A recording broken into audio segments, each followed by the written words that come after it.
stick right to our time. I know you all are busy and it's a beautiful day outside, but it is a joy to have you here this evening as we learn about housing and guardianship and how to set up an estate for those that we love.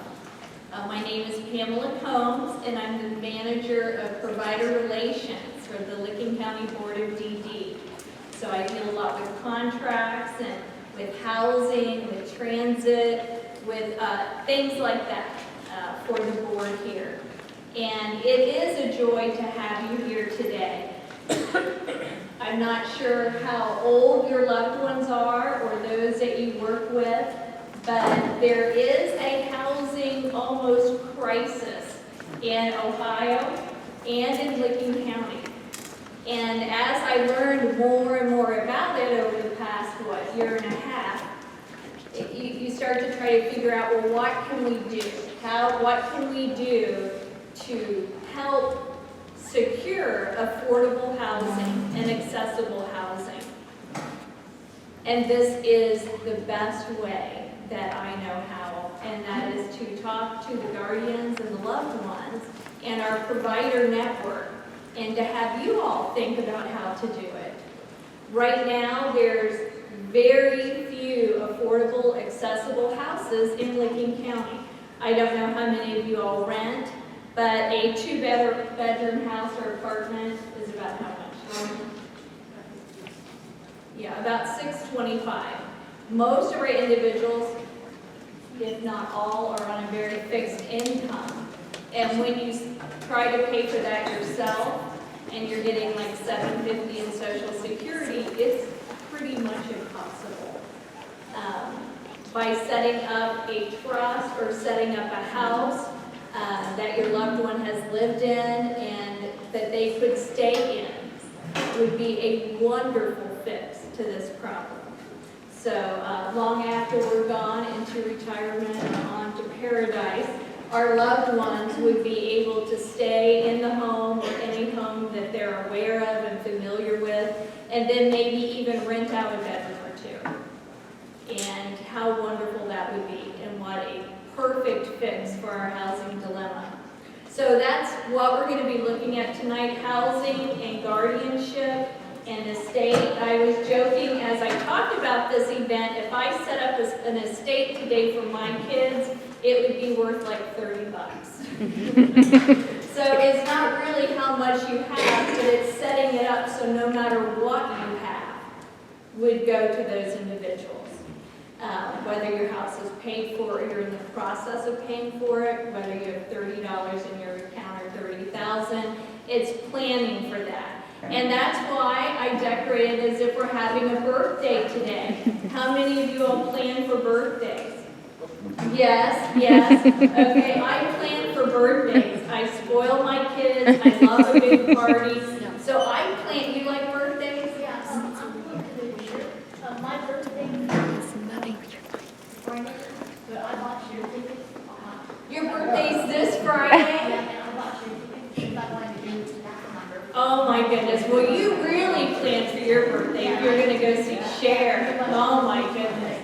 Yeah, that's a lot of planning. That's pretty daggone exciting. So we all plan for things. And this is probably one of the very most important things that you can plan for. And yet it's something that we rarely, if ever, talk about. So I really appreciate you being here. We're going to, Nancy is in another planning session tonight, but she sent like a 2-minute little video of welcome. Good evening. My name is Nancy Neely, and I'm the superintendent for the Licking County Board of Developmental Disabilities. And although I cannot be with you physically this evening, I am definitely with you in spirit. I want to welcome you to the first ever transition event sponsored by the Licking County Board of Developmental Disabilities. In the last year, we have invested a lot of energy in ramping up our efforts to support a systematic and productive transition for high school students with developmental disabilities to adult life. This can be a particularly challenging time for families. There are rules that change, there's decisions that have to be made, And our goal is to get better at supporting families through that process. I'd like to thank Tom Hess, our Director of Transition Services, and Pamela Combs, our Provider Relations Coordinator, for all their hard work in planning and organizing this event for you. The board is so fortunate to have them. And I'd also like to thank Dave Zweier and Bob Law for being with us tonight. I've known both of these gentlemen for a long time. I admire and respect them both very much, and they are absolutely the experts in their respective areas. And I'd also like to recognize our partners, the Licking County Coalition for Housing and the Center for Disability Services.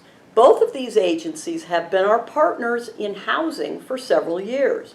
And Deb Tegmeyer, who is the Executive Director of the Licking County Coalition for Housing, has been working with Bob Law for the last year, taking advantage of his expertise in housing. And I appreciate that, Deb. In summary, I sincerely hope that everyone in attendance takes home something useful. Have a wonderful evening. Thank you. And the aforementioned Tom Hess, the Director of Transition Services, also known as the new guy. I started here with the board in August. Thanks for being here tonight. You've taken me off the hook. Once we got to 10 people, guys, okay, we're good. We've got enough people to justify the expense of having us. So it's wonderful to see you all out here tonight. We've got a lot of good information coming your way. For you family members, we've got a packet of information when you walked in. I wanted to just take a second and talk about that. We've got a transition services brochure. It's got a lot of good information on the transition services we offer here at the board. Take a look through that. It's got some good contact information in there as well. We've got some information on our annual report. This is an award-winning annual report, Heather. If you raise your hand in the back, she's won an award for putting this annual report together, which is very nice. Excuse me. One of the things that I like to hear as a transition, you'll see a pyramid in here, which kind of breaks down the stages of transition. Starting around age 14, maybe age 13 or 14, going up on age 22, 23 as you get out of high school. On the back there are checklists, things that you can do for your son or daughter as they go through these things. Sadly, we weren't doing these types of things 20 years ago. It wasn't all structured this way. I would like to start some of these things when kids are 7, 8, 9 years old. But right now, we have what we have. If your son or daughter is 22 and hasn't done anything on this list, you start where you are. And you start checking the boxes and start moving forward so that you can move to that transition, whatever that goal is. Once again, really good information here to get you started on the road to transition. In keeping with the birthday theme, we are starting to send out birthday reminders to all our transition age students with a checklist inside for everybody to take maybe 6 things to do during the year, during that year in transition. Some of the things we talk about are determining your high school graduation date, exploring driver's license, completing career interest inventories for various folks. There are a number of different options for people once you get started at age 14, start going through the process. On the back, obviously, contact information to get you enrolled. We don't expect that you know all of these things right off the bat. Please contact me or your service coordinator so that you can get started on the process. And thank you again for being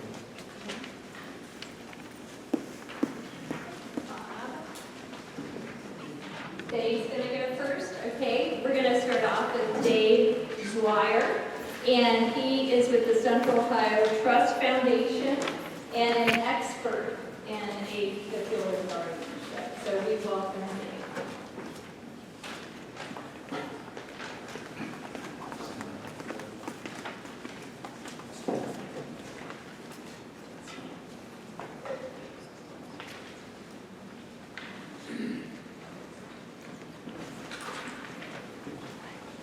Everybody hear me? Yes. If I start, the voice starts going down and you have problems hearing me, just raise your hand and let me know and we'll go from there. A little bit of homework, not homework, a little bit of housekeeping first. The handouts that are available in the front, this is a little bit of information about nonprofit foundation that I work with, Community Fund Management Foundation. And probably one of the most relevant things in there for our discussion is on the inside, there's a shaded page. It gives a list of examples, the sort of things that you can use a special needs trust to purchase. So you might find that to be of interest. My primary presentation today is going to focus Excuse me, I'm sorry, can we turn up the volume at all on the audio? It's hard to hear back here.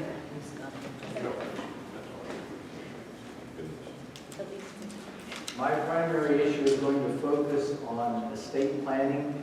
I'm not really going to cover guardianship, but I'll address any questions you might have on that topic.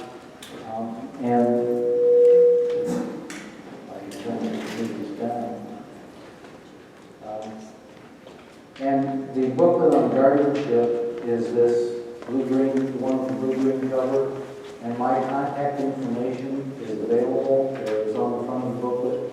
You're always welcome to contact me either by phone or by email, and I'll be glad to respond to any questions you might have about estate planning in the future. The other booklet is on the topic of guardianship, and I discuss the whole topic of guardianship here in Ohio. I discuss the different types, the application process, just a lot of general information about guardianship. And also, I have a few extra copies up here of that same guardianship booklet, but in Spanish. If there's anybody here that has a desire to have a copy in Spanish. These publications, these two are available through the Ohio GD Council. They're available on their website, as well as on the website of Community Fund Management Foundation, the organization that I work with. Okay.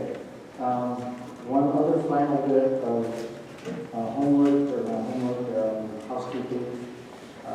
Rather than put this off to the end, I'll do it right now. If you're looking for an attorney who has some knowledge and expertise in the areas of estate planning for people who have disabilities, I have some names of 4 attorneys here in Licking County. The first is Russell Adams. He's in Granville. His phone number, area code 740-587-2889. So Russell Adams, Granville, 740-587-2889. The second attorney is William Scott Hayes, Hayes. He's in Patapsco. His phone number, again, area code 740-927-2927. So William Scott Hayes, Patapsco, 740-927-2927. And Arnold Shaheen, he's also Patapsco, area code 740-927-9225. So Arnold Shaheen, Shaheen, Patapsco, 927-9225. And the last one is Russell Suskind, Suskind. He's with the firm of Reese Pyle, Raper Meyer. He's in Newark. His number is 345-3431. Russell Suskind, he's in Newark, 345-3431. Okay. Community Fund Management Foundation, the nonprofit that I work with, keeps a database of attorneys who have some knowledge and experience and have created trust with us. And that's why I wanted to mention that to you. Okay. Community Fund is a nonprofit foundation. It's created by the Cuyahoga County Board of DD and another nonprofit from the Cleveland area. It was created for the sole purpose of allowing trust to be set up for the benefit of people with disabilities in such a way as to allow them to remain eligible for Medicaid. So that's what we do. We have about 2,700 trusts statewide. We're holding over $40 million in assets for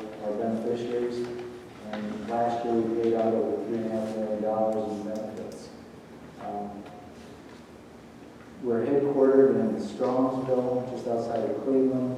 I live in Worthington, work out of my home. What else? I think that's enough about me.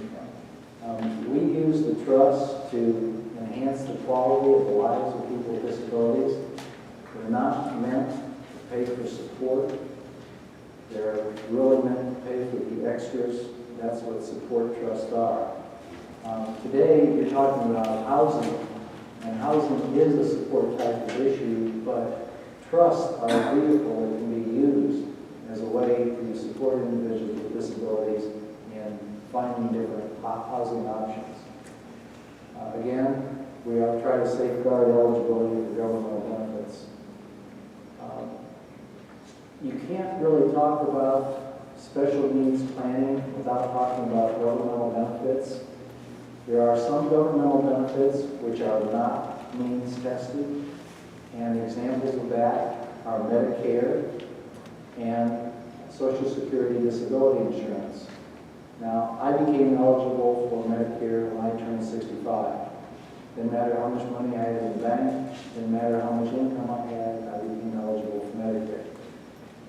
Social Security disability insurance is disability insurance.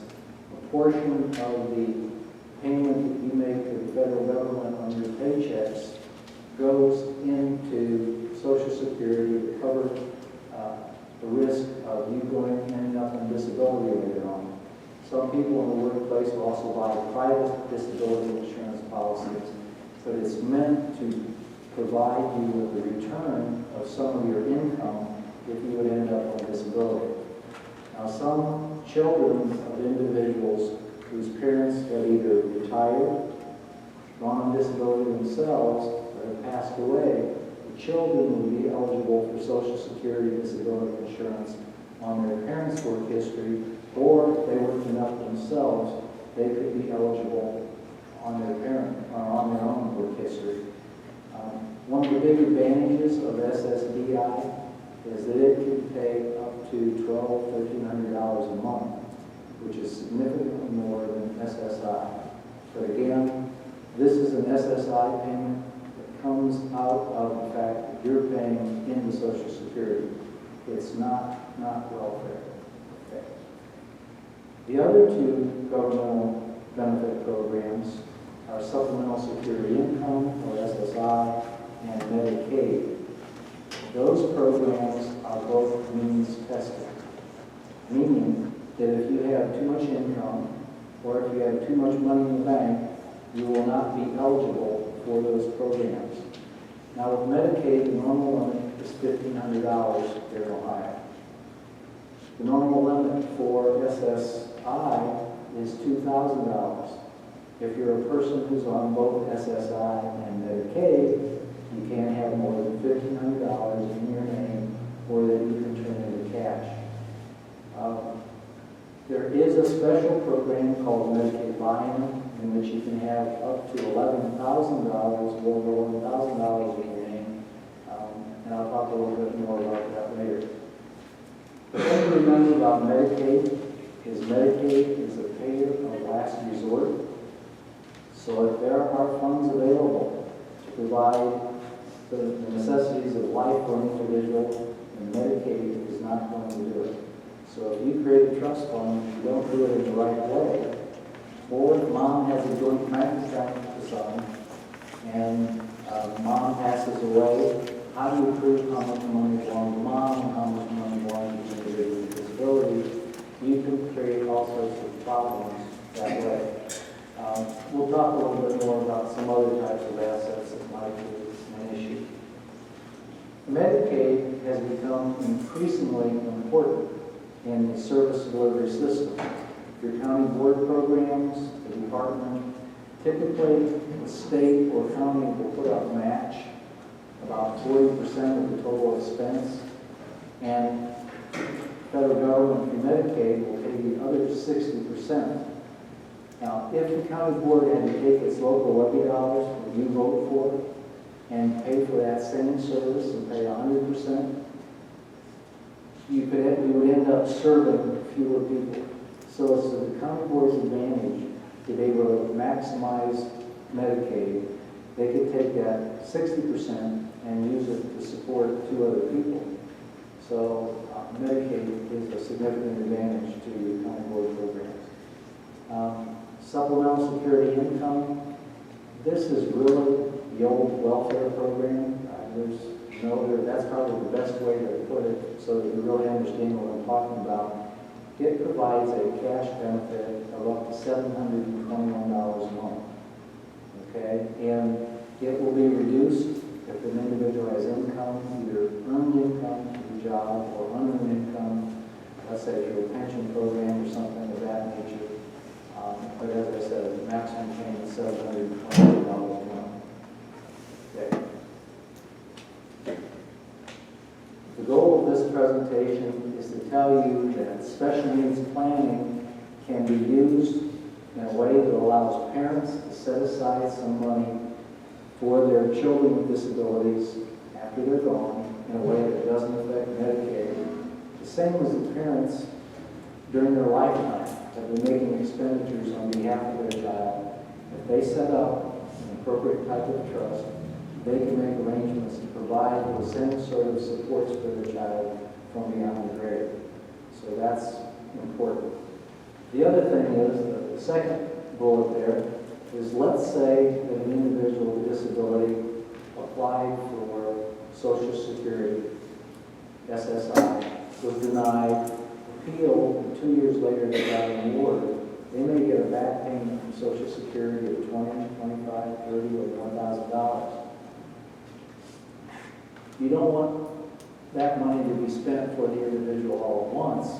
If you put it into a trust, you can spread out the use of it over time. So it doesn't necessarily have to be Social Security. It could be a bequest, a gift from a grandparent in their will. It could be a life insurance payment. It could be any number of other things. So again, retaining eligibility for Medicaid, for a lot of people it's really important. But even if Medicaid eligibility isn't an issue, having a special needs trust available to provide extras in life for that individual can really be a benefit. Medicaid eligibility is concerned about what assets are accessible. Can they be turned into cash?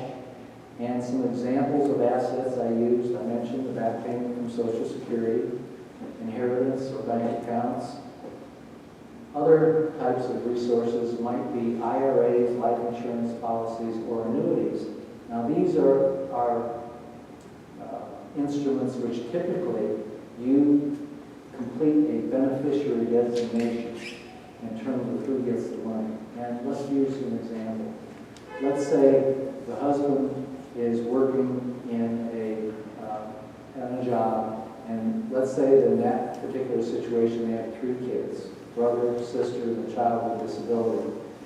And when he fills out his beneficiary designations on his group life insurance policy at work, he names his wife as first beneficiary, and the 3 kids to share equally as remainder beneficiaries if something were to happen to he and the wife in a common accident.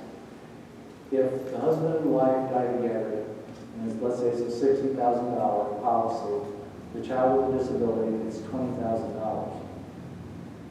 How long does that child have before that $20,000 counts against them for the purposes of Medicaid eligibility? First day of the following month after they receive the benefits. So beneficiary designations are important because what could have been done in this situation is the father could have named brother, sister, and trust for the benefit of the child with disability as the remainder beneficiary. So again, this is all part of the planning process. Okay, let's go on. A parent's obligation for support, their legal obligation ends when their child reaches the age of 18. And I worked in a law office for a couple of years after I left state employment. And typically the folks who would come in to see me were folks in their 60s or 70s, and they were starting to feel their mortality and really felt like it was time to sit down and do something. One of my first recommendations to those folks was give an equal share to each child. You don't want to leave all the money for the child with a disability because then you risk alienating the other children. And those are the children you want to step in when you're gone. So I think fair is fair, and in the case of that example I gave you, give 1/3 to each child. There are some problems if you want to try to take a shortcut, and let's say the parents decide, well, we'll just leave, let's say the child with disability, let's say his name is John. We'll just leave John's share to his sister in addition to her share, and then she can use it for his benefit. But what happens if sister dies? Whose money is it now? Probably her husband. What happens if her husband remarries? Now belongs to two people, neither of which were related to the child with disability, and who may have their own kids that they would really rather spend that money on. So I recommend to families that they want to try to do that shortcut, leave it to a joint bank account in the name of brother and sister. And then if one of them dies, at least it stays in the family a little bit longer. But your better option really is a trust. Okay, so when a family would come in to see me, I'd recommend that they have a will. Wills are extremely important for the purpose of naming guardians. If they consider a trust, I think that's the best option to do special needs planning. They do a living will, do a power of attorney for health care, and a power of attorney for finances. Those are your typical estate planning documents. Last will and testament. In the will, I recommend that you name the guardians 3D. And the reason I do that is because the child with disability could well outlive their parents by 30 or 40 years. Even children with Down syndrome are living for extended periods these days. So you name a primary, you name a backup, you name a second backup, and you name one of those at least in the same age range or preferably younger than the individual with disability. If you're going to disinherit a child, and that was the typical recommendation when I graduated from law school, then I recommend that you have a clause to the will that says something like, I'm not leaving anything to my son John, not because of any lack of affection, but only because of his mental disability. And then you might go on to say something like, I made other arrangements for him in XYZ trust. That wording is in the booklet, and I realize that I'm throwing a lot of information at you, but most of it should be in the booklet, so hopefully you can go back and read that if you have questions about it. Okay, I think we've talked about all that. Another document that sometimes people will do is called a letter of intent. And a letter of intent is not something that is binding, but it's a mechanism for passing along a lot of information that a parent has about their child to caregivers, guardians, and people that are going to be in that child's life when the parents are no longer around. There are forms available on the internet, and there are some county programs, Fairfield County comes to mind, that actually prepares a document like that. It's not mandatory in any way, but it's something that is a useful document. Okay, we're finally into the meat and potatoes, talking about trust. Trust, what are they? I like to use a silly example, and I used to use the example of the honeymooners and Ralph Tran and Ed Norton, but the audience keeps getting younger. So now I'm using the example of everybody else Raymond. And Raymond and his brother Robert are down in the local pool room, and they're shooting a game of pool. And they each bet $50 that they're going to beat the other. But they don't trust each other. And so they each give their $50 to a third person to hold. In essence, they created a trust. If they reduced that to writing, they would have a trust, and the person holding the money would be a trustee. You've given assets to a third party to hold and to give the money out according to the directions in the trust. In this case, to pay the winner of the pool game. So in very, very simple terms, that's what a trust is. And you can write a trust to say almost anything you want. It's amazing how flexible they can be. They're not only for the wealthy. And this really came home to me back when our kids were in high school. I was afraid that something would happen to my wife and I, and that my son would end up inheriting his half of the estate when he turned age 18. And I didn't have any visions that he would save his money for his college education. I thought he would go out and buy a shiny little sports car, and that money would be gone in no time. And every so often we'll read stories in the paper where somebody inherited $55,000 on a Friday, and by Monday it was gone. So it's a way of preserving that asset for a longer period of time. So what I did is I put a trust within my will. And the trust within the will is called a testamentary trust. And I provided the trustee would pay for my son's college education, would give out half of what was left when he turned 25, and the other half when he reached age 30. Now, some people use the term in their trust instrument when the child reaches suitable age of discretion, and some parents that I talk to have an age in mind more like 50 to 55. But, you know, boys like their toys, we have to hope they grow up a little bit sooner than that. So trusts aren't only for the Kennedys and Rockefellers. And for most people, you don't have the extra cash laying around to fund the trust while you're alive. But when you pass away, your home is a significant asset. You have life insurance. Many people have either a 401k or an IRA. And, you know, you may be very poor while you're alive, but those are assets that can really be a benefit to your children after you're gone. Different types of trusts. I mentioned the testamentary trust, the trust which is inside of your will.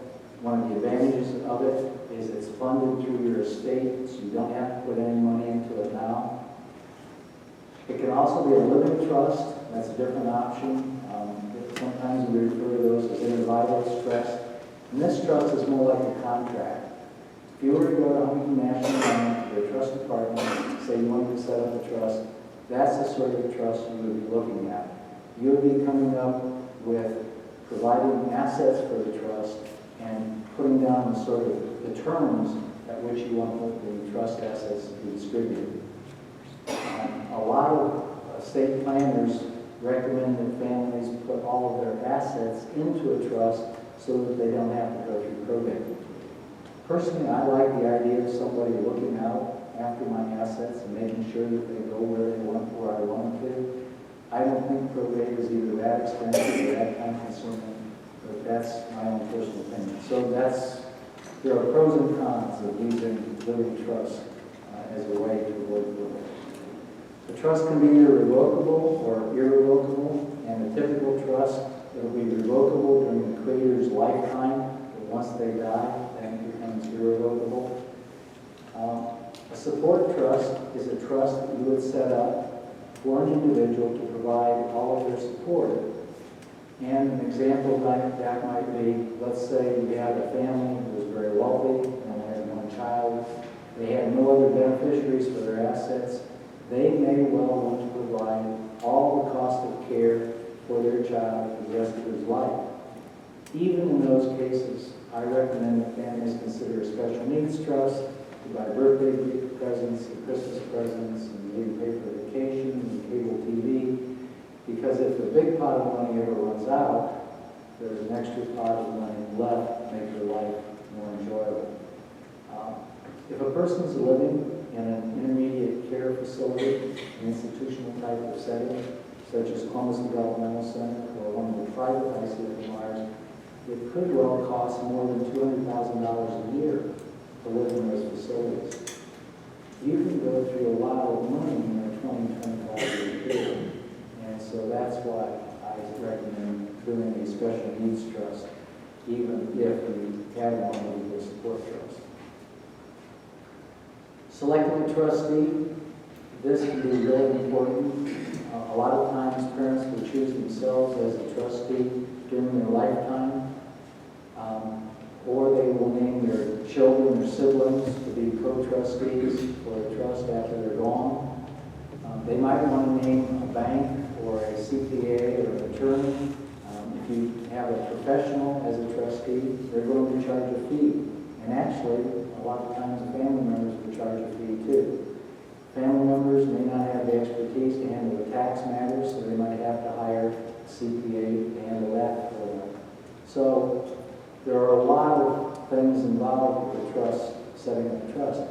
But the person you don't want to name as trustee is a person that has trouble managing their own money. And the more money we're talking about putting into that trust, the more important it is that you have somebody with some real sophistication in handling assets. A pool trust, like community fund offers, has a built-in trustee. We use Equity Trust as our trustee. Should the trustee be a family member or a nonprofit? We'll talk a little bit about this. I think I covered some of those things. Again, family members might have limited time, limited resources, and limited knowledge. You know, in my experience, mom is the person who has all the information about their child.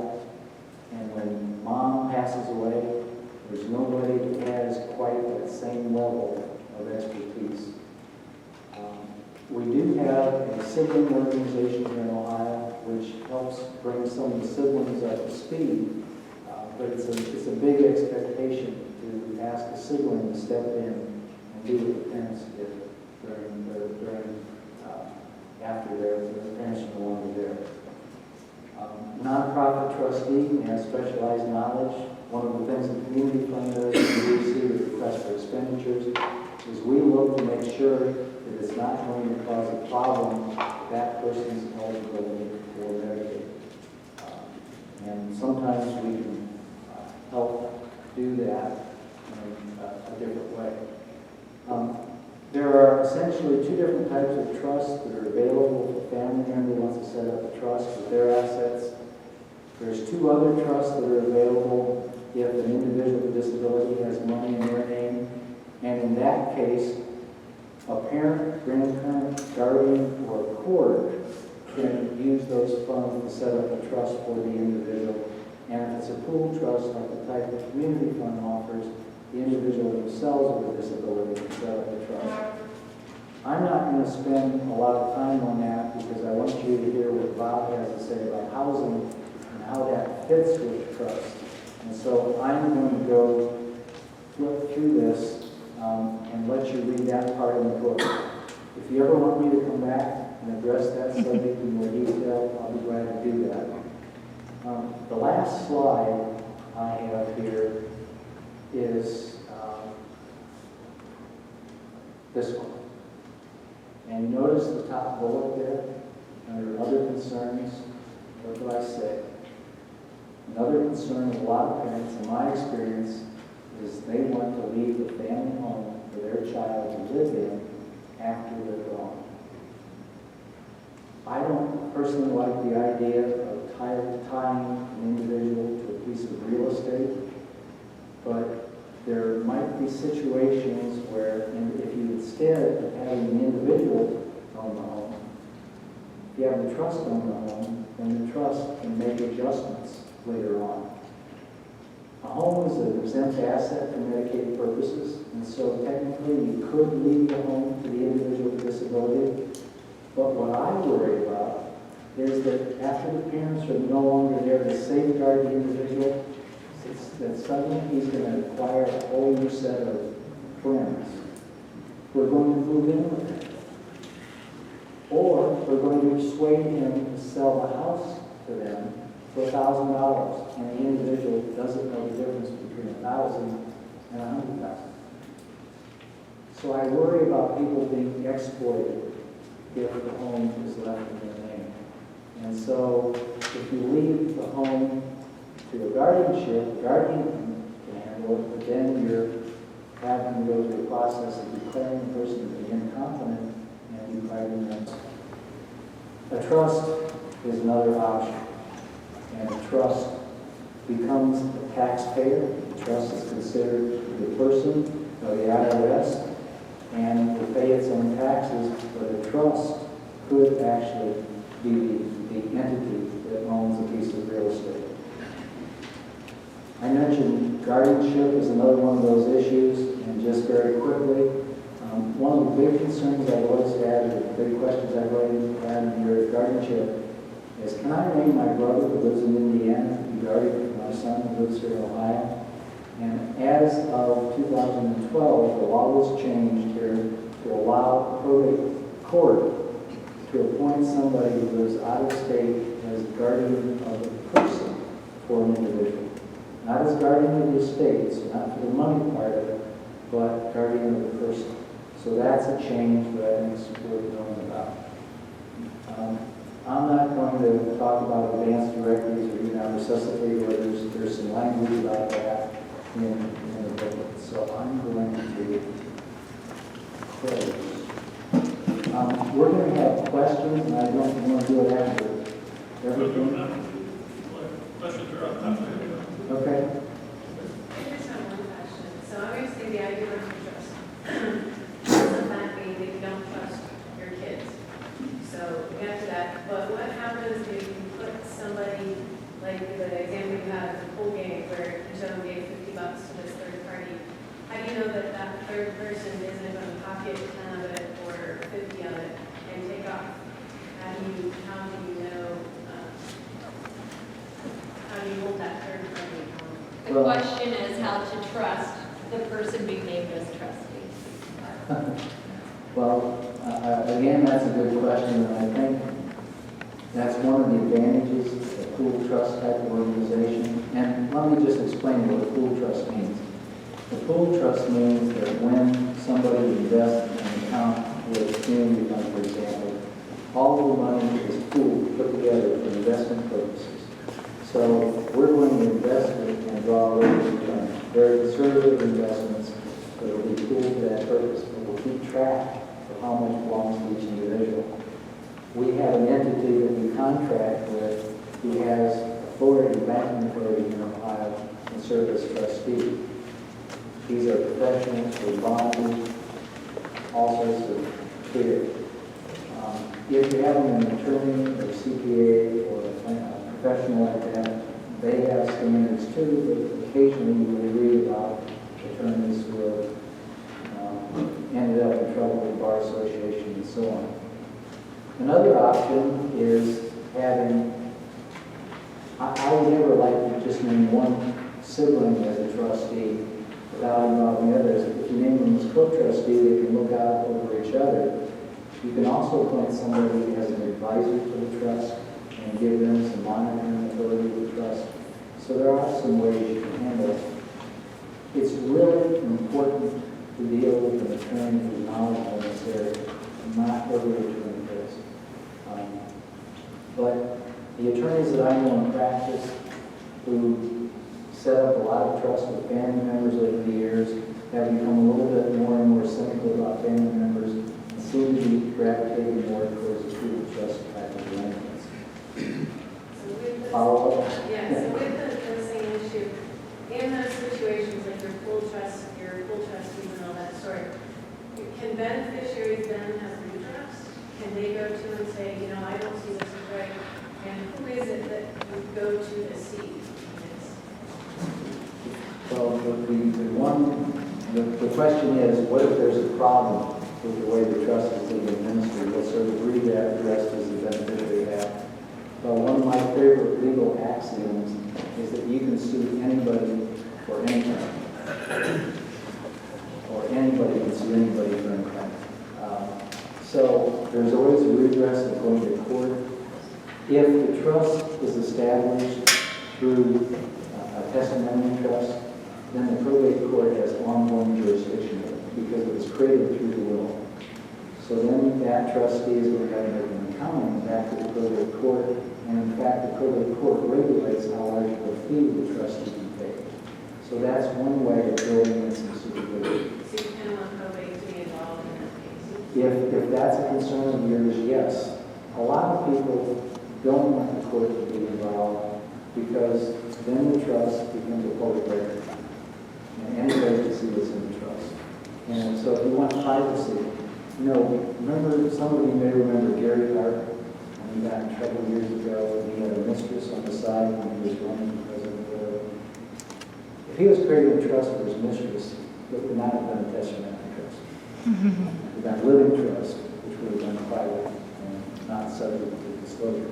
But even in the case of a living trust, the beneficiary could bring that matter to court. Yes, sir. Yeah, just a couple questions. The first one, do you have any on the full trust until you mentioned the investment of it?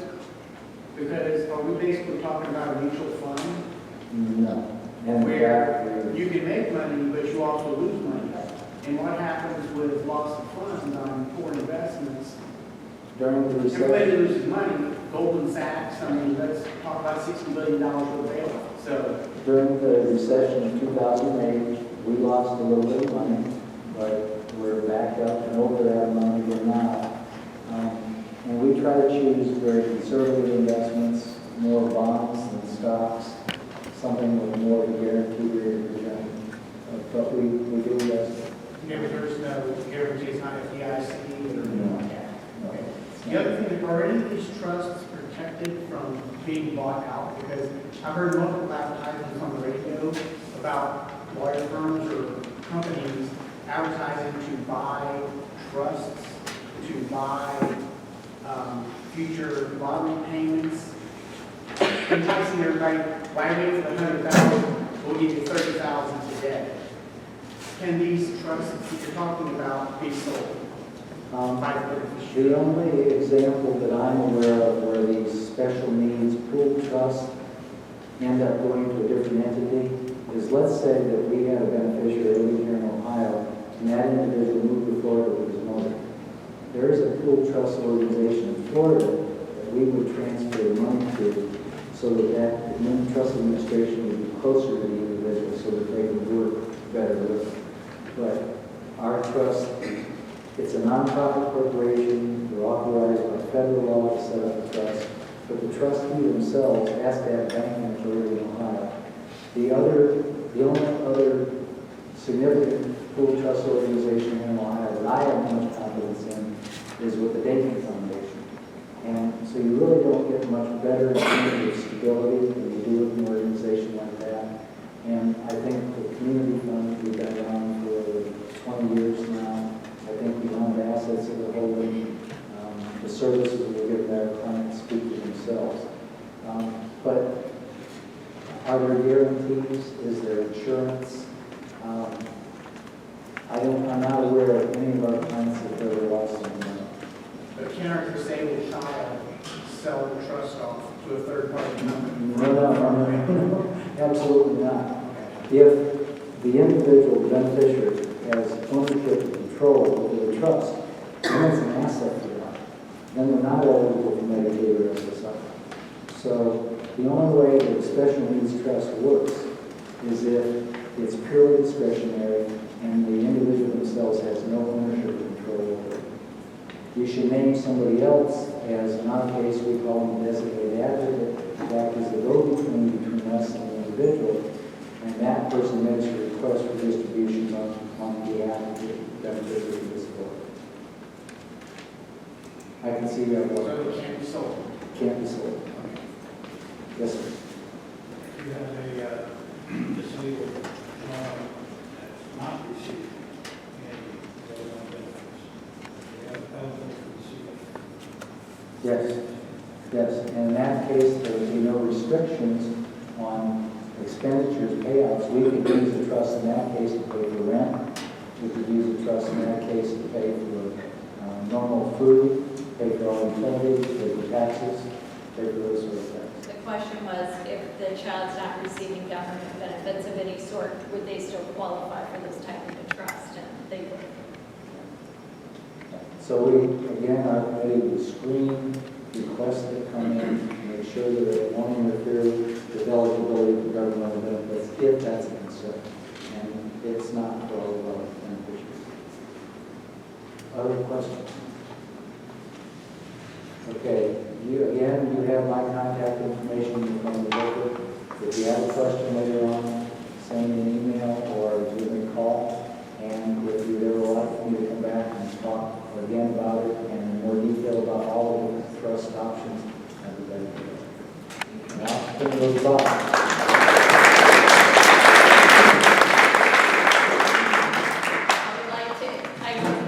I would like to introduce Bob Blau. He is with Wild River Consulting, a real estate company out of Maine. And he's been working with many counties in Ohio as part of a Maximizing Housing in Ohio grant through the State DD Council. So we've been learning a lot about housing and how to maximize our housing here in Licking County. He's the author of several publications on housing, and one of his books entitled Your Place or Mine, I'll be emailing to everyone with your email address, so you'll be getting that tomorrow. And we just welcome you. Thank you. How are you doing? Good. I'm going to give you one simple answer. Yes. The question usually is, can you own real estate as part of a trust asset for the benefit of somebody with a disability? The benefit, obviously, is that you get to control where somebody lives. You get to have input into it, right? It's a good thing. The proverbial question that Dave brought up is, what about the family home? Well, is it really an asset? If it's needs a roof, if it needs a new furnace, if it needs all these other things, it's really not an asset unless you fix all of them, right? So any property that you leave to your son or daughter by way of a trust can be a good thing. But you have to have the resources to take care of it. And one of the things we've learned about owning property is it's okay so long as somebody is capable of managing the property. I can almost guarantee that most attorneys don't want to own real estate and don't want to paint decks on weekends and replace the roof. They just aren't equipped to do that. And neither is a trust. A trust doesn't have the capacity to manage property, not necessarily property. One of the benefits, and I'll talk about this in this presentation, is we have formulated in the state of Ohio back in '92 a series of nonprofit housing corporations. They're nonprofit, they're there for the public good, they're into affordable housing. Some of them serve people with disabilities, some of them serve other people who are in need of affordable housing, like seniors, right? Veterans, people like that really need assistance. We happen to have the Licking County Coalition for Affordable Housing, which is a partner with the service board here that can serve that purpose. They're a very competent organization, they address the community needs, and that's one of the benefits. So in all of the counties that we're working with, there is a parent nonprofit housing corporation equipped to assist in trust assets. Doesn't have to be them, but it could be them. You need to know that that resource exists. Now, using Dave's strategy, would I have a parent or a son or daughter manage the property? Well, maybe. But they may not be equipped to do that either. So the answer to the question is yes, you can have an asset. It could be a condominium, it could be a single family home, it could be the family home. It's a trust asset. It's there for the benefit of the individual with a disability, right? So they become a tenant. Just like any other piece of real estate, they are the tenant beneficiary of a trust asset that happens to own real estate. So, what I want to talk to you about is some of the variations of that and things that we know people will need in community that you may not think about. For example, let's say you want to have a house that your son or daughter lives in, Dave brought up. Who's going to live with that person? How are you going to decide who's going to live with that person? What are the questions you need to ask? Very important stuff. Because very often what we think in this field is we think that people with disabilities are somehow uniquely qualified to live together. So we get people with disabilities that we think automatically should live together. I've never seen one study in 45 years that said people with certain intellectual challenges or certain disabilities want to live together or are somehow uniquely qualified to live together. Hell, the rest of us have a 52% divorce rate. So why do we think that people with disabilities aren't going to have conflicts? It's absolutely stupid. We're going to have the same issues the rest of us do. And we're making some changes in our field to start looking at things that people have in common rather than disabilities. Because I can guarantee you there's no magical mystery. No more that I could go around the room and pick you and say, why don't you live with her and him for the next 6 months? You couldn't pick 4 of your best friends and live together for 6 months, it wouldn't work. But we automatically assume that people who have unique support needs want to live together. It doesn't make any sense. And when they act out, we tell them they have a new behavior problem. The rest of us call that divorce. It's what happens, and we make these assumptions for people that are wrong. So I want to put a little bit different twist to this. How many of you ever heard the word self-determination? Anybody? What does that mean? Doesn't it mean that you're determined to do something? Yeah, that's a good way to put it. It's kind of control over who you are and what you do in your life, right? Self-determination is you determine what you want. And generally, services boards like Licking County, which are terrific because they have great values, right? There are a few components to that. One is people have the freedom to choose, right? That's a really important part of self-determination, right? The second thing is they get support. Well, we all need support. And by the way, to be honest with you, the level of support that people with disabilities need in Licking County isn't any different than what seniors need, veterans need, anybody else who needs support needs. My mother-in-law lived with us for 8 years until she got so medically needy we couldn't support her in rural Maine. I lived, if you go down the eastern side of Ohio, in the Appalachian area, I'm just north of that, in Maine. The support needs in Maine for people in rural areas aren't any different than they are here.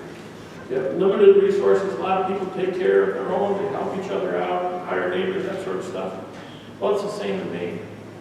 The problem is there aren't enough support services. And very often you need to be very needy before you get those services paid for. So funding this stuff by yourself is very difficult to do. Well, we all need supports at some level. And I can tell you that a good service provider who provides support to people can serve veterans, can serve seniors, can serve anybody. It's the same because the services are done. Very often we think of some uniqueness about people with disabilities that isn't. Self-determination also gives people the authority and control to make decisions on people and say, do they really make those decisions for themselves? Absolutely. They can have input, especially when surrounded with people who care about them and understand them. That's where a lot of you and the responsibility. So that very often in some places, I just took a group to Michigan from Lucas County not too long ago. And there's a big program out there in self-determination. Individual budgets are there. People have control over their budget. They decide what they want. And they have control over that, but they have the responsibility for accountability to make sure that it's spent for things that take, and then confirmation that you get authority and you have control over it. Those are just some of the values involved in self-determination. But another part of this is looking at what we all need in support and what we all need in communities. So let me break some of those things down. There's something I learned years ago about services. We have a tendency in human services to have this silo concept. Silo concept is you think you're somehow unique, that you do things almost in a vacuum. We call it a silo development, right? Have anybody ever heard that before? Well, silo concept is mental health. One thinks that they are only the ones that can determine what people with mental health need. The same with aging. They think that seniors need something different than the rest of us, when in fact they're all the same. The more we understand, as a matter of fact, some states have gone to the point where all of these things are now unified. In Maine, for example, senior services and folks with developmental disabilities are now one department. Because it saves administration, but the services are identical. People who need support needs are identical. You need area agency on aging to come in because you have medical needs. Those people are the same whether they're for developmental disabilities or aging. And the same with support needs. Well, let's talk about those things. These are what we're talking about. These 5 things are uniform for everybody. And housing is one of them. So when I talk about housing, I'm talking about a house that you would live in. I'm not talking about some special type of facility, like an intermediate care facility. We're talking about houses that when you're done with it, will still be a house for somebody else. Why is that important? Because housing is housing. The more we segregate housing and make it unique for somebody different, the more costly it is. If you have an intermediate care facility, it is a facility. It is a licensed facility under Medicaid. It is not a place, trust me, that you would want to move to and call your home. And that's what we're talking about. I wouldn't live there, and neither would you. So we shouldn't be creating these places for people with disabilities that aren't regular housing. The question is, can you bring support services to people regardless of where they live? You folks have been telling us that for years, right? All you need is a little support. Your son or daughter can stay at home, etc. All you need is support. Well, you don't have to leave your house to go to a facility. What the heck? That doesn't make any sense. All you need is support, right? Parents are the ones that have proven this to us. People don't need to go to facilities. All they need is support services, regardless of where they live. And that's really the trick to making this whole thing work. People live in housing and they get support. It's that simple.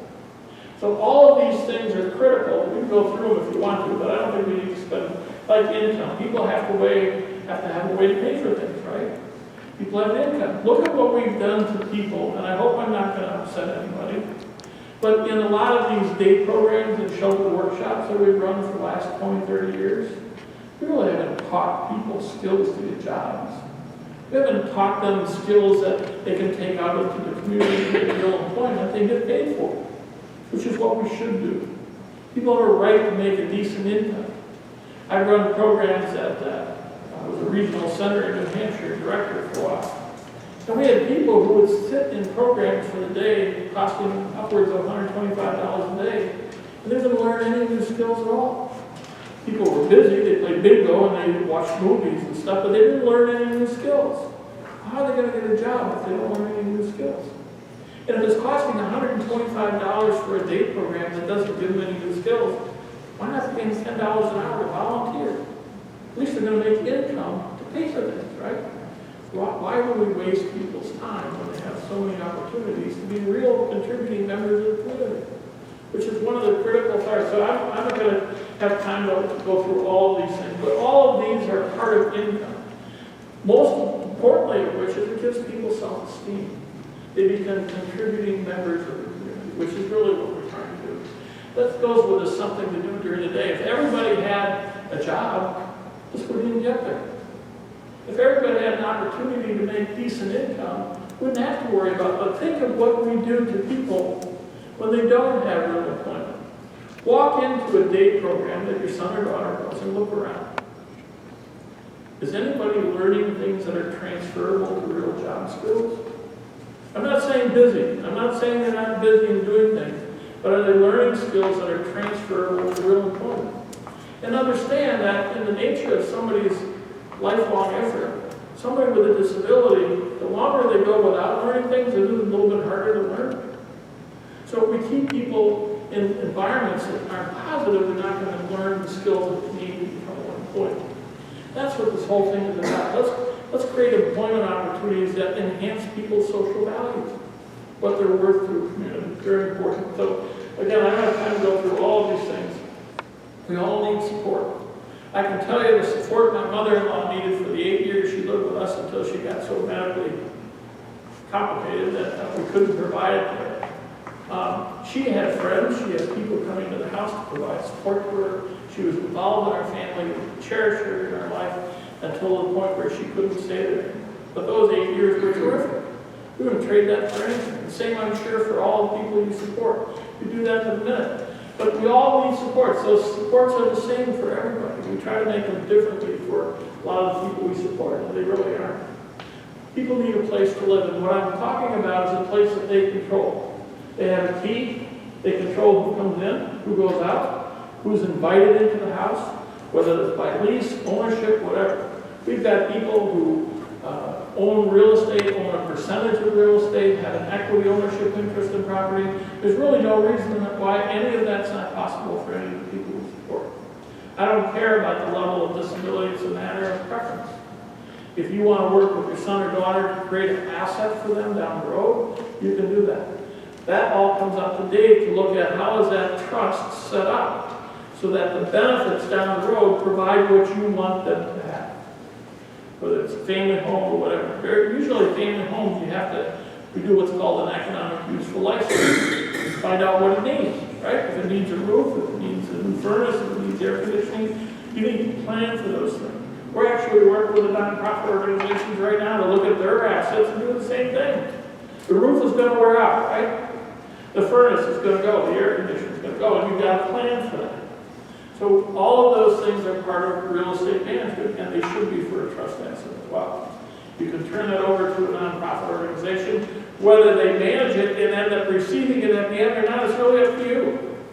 You can leave it so that after your son or daughter with a disability dies, it can be sold and go into the remaining trust with the beneficiaries, if you have children or grandchildren. All of those things, the trust is just another asset, and the home is just another asset as part of the trust. All it is. So if you have the means to do it, it's well worth exploring. Home is really, we're talking about having a decent, safe, affordable place. Now, affordability, big issue. Because most of the people that we support are limited to 30% of their earnings, right, for housing. SSI is food, clothing, and shelter, right? We all know that. Well, a third of that, $210 a month, is what you can spend on housing. You can spend more than that, but you're giving up other things in exchange for them. How many of you have Section 8 rent subsidies for your son or daughter? How many of you applied for Section 8 rent subsidies? Anybody know what a Section 8 rent subsidy is? What is it?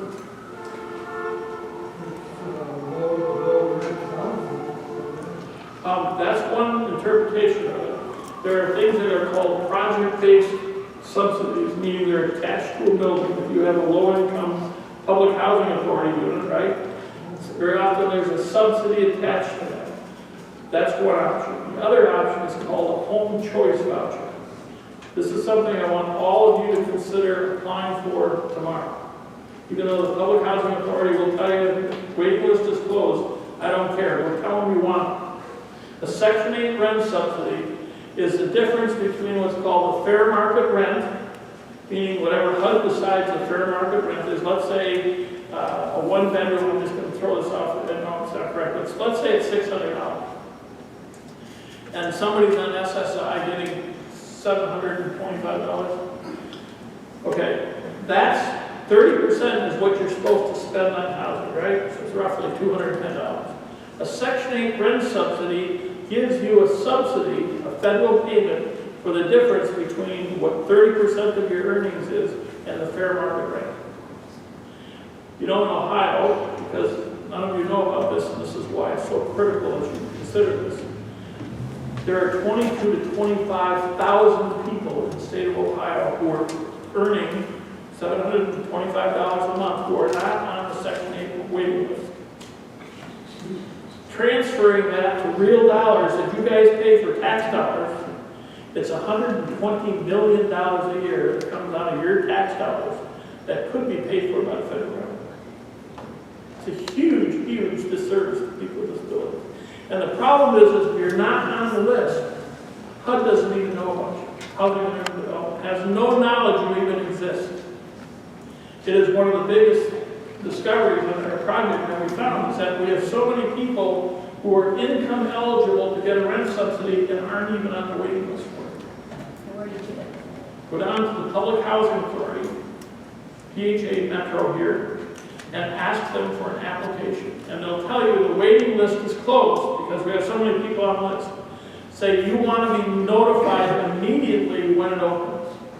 One of the things we've been doing with the Services Board and with the Licking County Coalition here is getting people eligible and on that waiting list. Because the only way that HUD knows about people is they go to the Public Housing Authority and say, how many people are on your waiting list who happen to have a disability? Sometimes they give preference points and they advance them to the top list. If you're not on the list, you're not even counted. It's a big, big mistake the state of Ohio has made. But If they are on that waiting list and then they come up, are they able to choose where they live, or do they have to take something in Section 8 housing? they do not have to take anything. Very often people who are at home with a family they want to stay there, right? But all you do is say, keep me on the list, I'll bypass it. Okay. You always have control. The best choice, and I'll tell you a really cool thing about this. Not only can you get a Section 8 rent subsidy when it comes up and you choose, you have to find a place that's willing to charge no more than the maximum that can be charged. but you can make that a mortgage subsidy. So if you decide to buy a piece of property and you have a disability, you can convert that rent subsidy to a mortgage subsidy, so actually they'll pay your mortgage for you. It's a great program. So if you have a person come up on the list, you can email me and I'll get hold of them.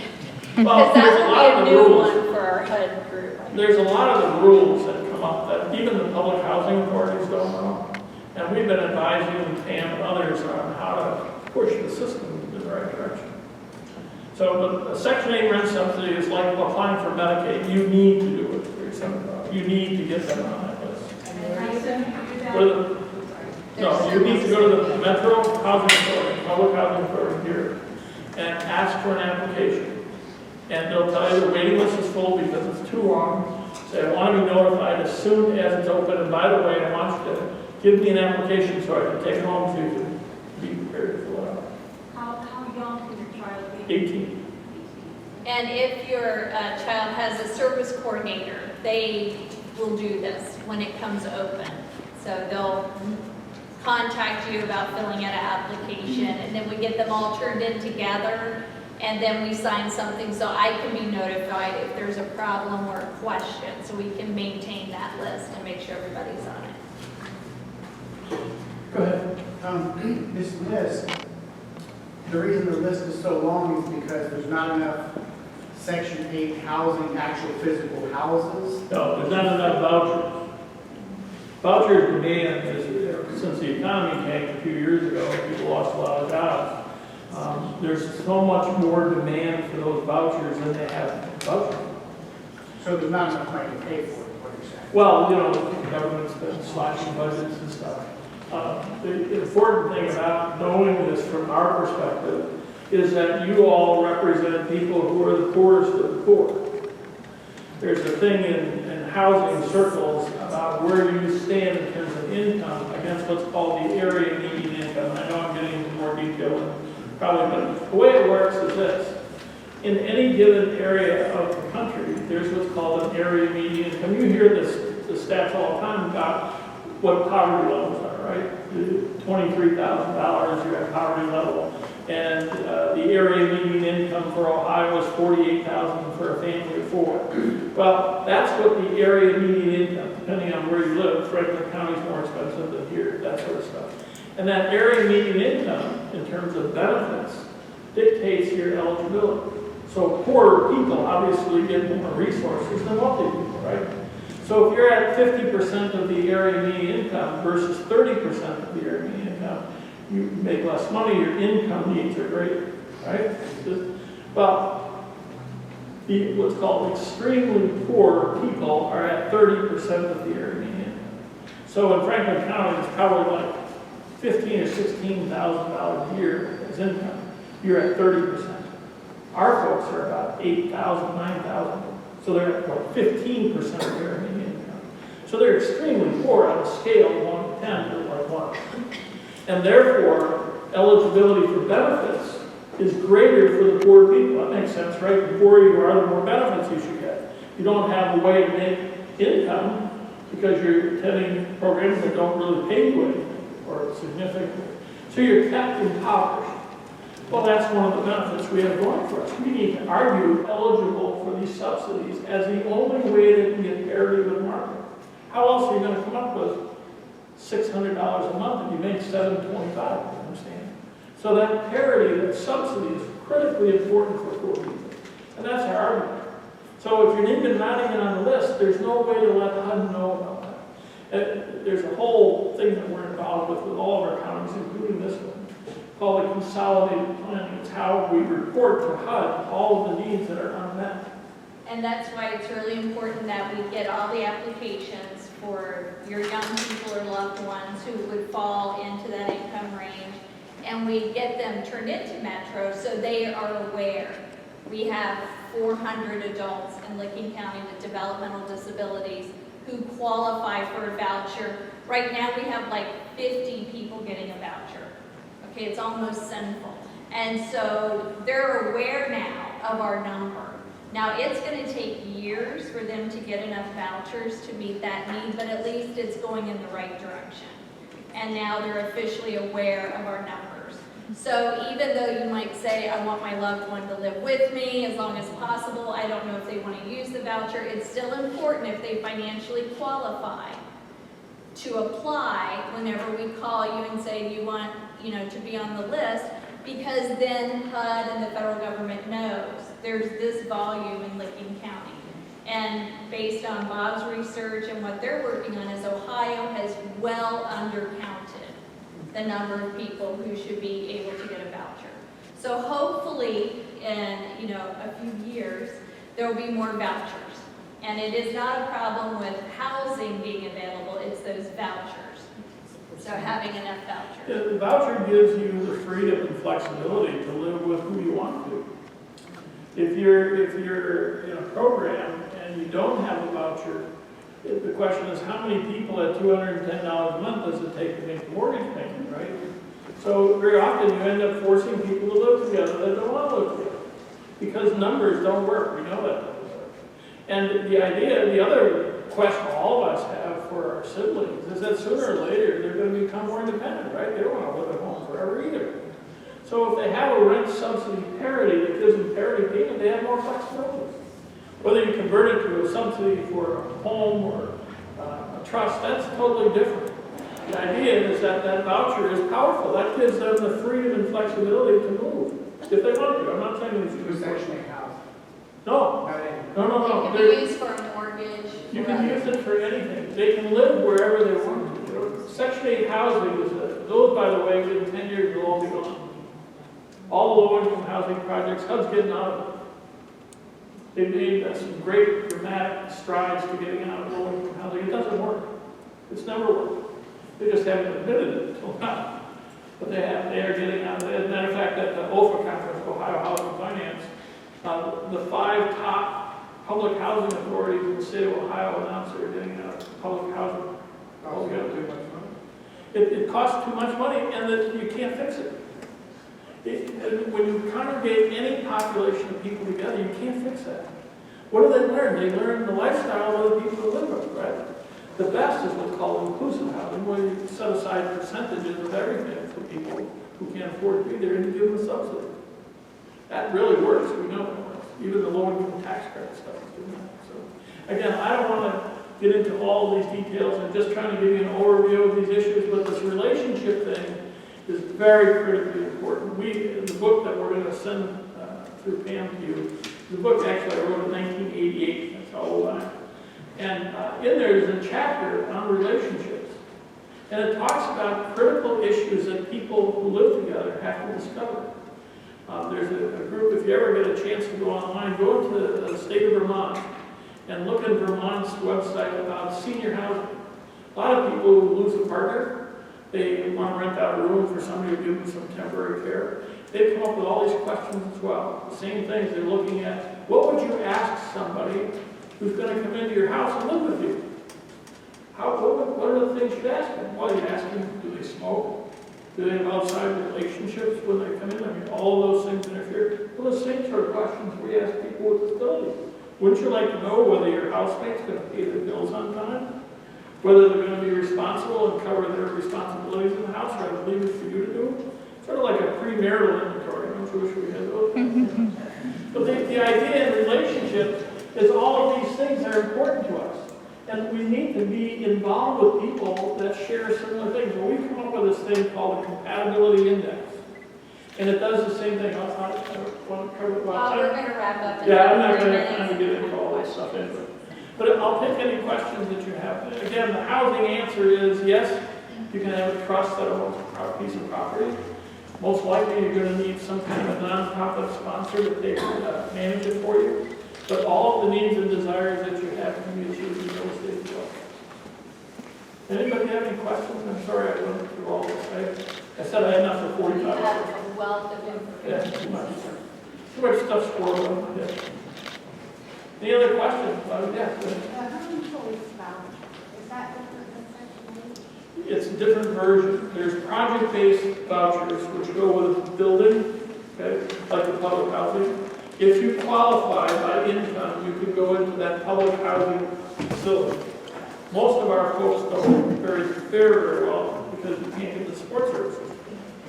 But the home choice voucher is the one that's attached to you, that so long as you qualify, you can take that anywhere you want to go, including out of state. So if you decide you want to move and you have a home choice voucher, it's portable to another state, portable to another county, anywhere you want to go. So it's a really good benefit. Question. Yeah. Go ahead. As far as if they qualify, do they go strictly by the individual if they're 18 and older, or do they go by the family income? No, every one is an individual. They don't, if you're trying to get your house qualified with your family, well, that's a different application. So if the plan is for the individual to become independent, their application is separate from the Just, same. They're separate. You're not responsible for your kids after 18. everything you're talking about through Metro Housing?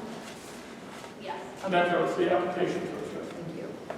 So you're saying that if you, like we have to get that for supplementary, maybe child could stay home with you and still. You can have an apartment in your house and rent it to them, correct? But it's got to be charged fair market rate, it's got to have a lease, it'll be separate, just like any other apartment. No, if you get an in-law apartment, if you were moving it on the road, Any other questions real quick? I know there's other questions that people might have for Dave as well. And Dave is a wealth of information.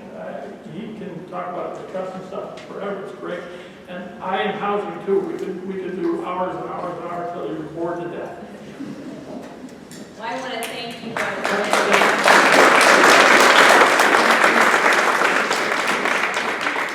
and I'm going to attempt to put the PowerPoints, if possible, on our website, along with handouts, the tape, and other information.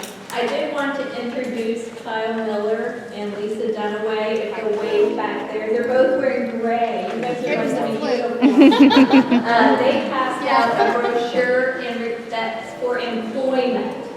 And so if you have young people transitioning out of high school, this is your team back here. So look for them for employment and for looking for those opportunities after high school. So thank you for being here.